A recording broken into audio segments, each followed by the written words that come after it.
Hi, my name's Olivia. I will be talking about Woodrow Wilson and the research that I've done on him as a president and as a person overall.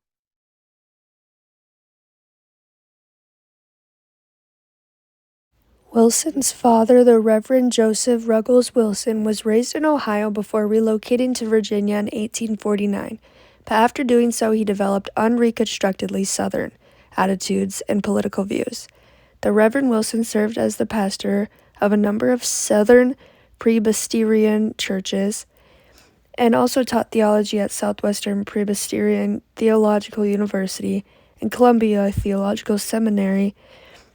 Considerably later in his life, he participated in the founding of the Presbyterian Church of the Confederate States of America, where he rose to leadership positions.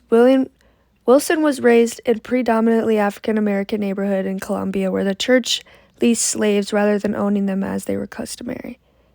In this setting, Wilson's father instilled in his son a belief in predestination, the necessity of daily prayer, and the reason for the Southern's secession from the Union. Wilson's mother, sometimes known as Jessie Janet Woodrow Wilson, was raised in America despite being born in Carlisle, England. She was a devoted mother to Wilson and his two eldest sisters. Wilson referred to himself as a mama's boy who clung to his mother later in life.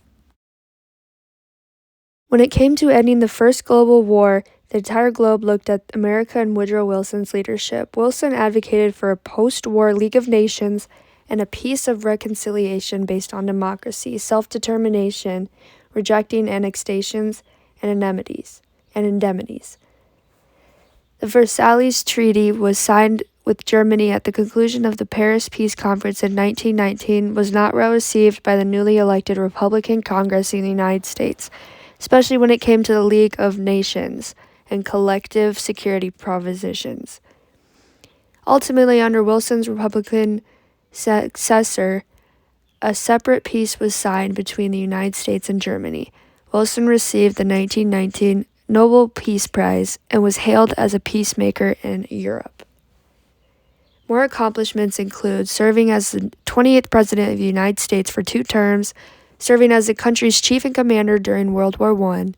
He received the 1919 Nobel Peace Prize, released the 14 Points for Peace, and took part in the peace talk in Paris to support the creation of the League of Nations, led the passing of the Federal Reserve Act, the Federal Trade Commission Act, and the Clayton Antitrust Act in Congress. Although he later appealed directly to the U.S. House of Representatives to pass the amendment in 1919, he initially delayed a national constitution amendment granting women the right to vote, held the first conference for the presidency during the Mexican Revolution, sent the U.S. Army to occupy Veracruz. He served as Princeton University's 13th president and New Jersey's 34th governor. His biggest accomplishment overall was the Federal Reserve Act. The banking was not put under governmental supervision, loosening Wall Street's grip of national finances. This act is considered Wilson's most significant accomplishment.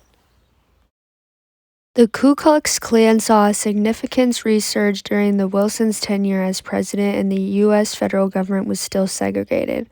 World War I dominated Wilson's second term in office. Wilson ran on the platform, "He kept us out of war," but as German aggressiveness increased, it became difficult for the United States to stay neutral. The second error was understandable and forgiven in his early stages. He thought of himself as a mediator who could put a stop to the war. During the first month of the war, he made himself available to the parties at war. This was undoubtedly a heroic deed, but the war's early casualties, hundreds of thousands of dead by the end of 1914, would render any hope for peace in years that followed meaningless.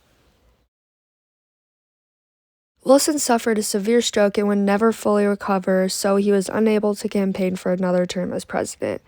Wilson's idealism and status as a great world leader led to the creation of the Woodrow Wilson International Center for Scholars as the U.S. memorial to him. The center is not an institution for the study of Woodrow Wilson, but it aims to embody Wilson's ideals by putting scholarship at the service of the world's public life. Woodrow Wilson was one of America's greatest presidents.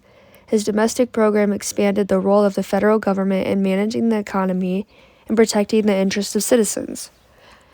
His foreign policy established a new vision of America's role in the world. Despite his failings in some areas, he was a history changer, and we should still use his visions to this day.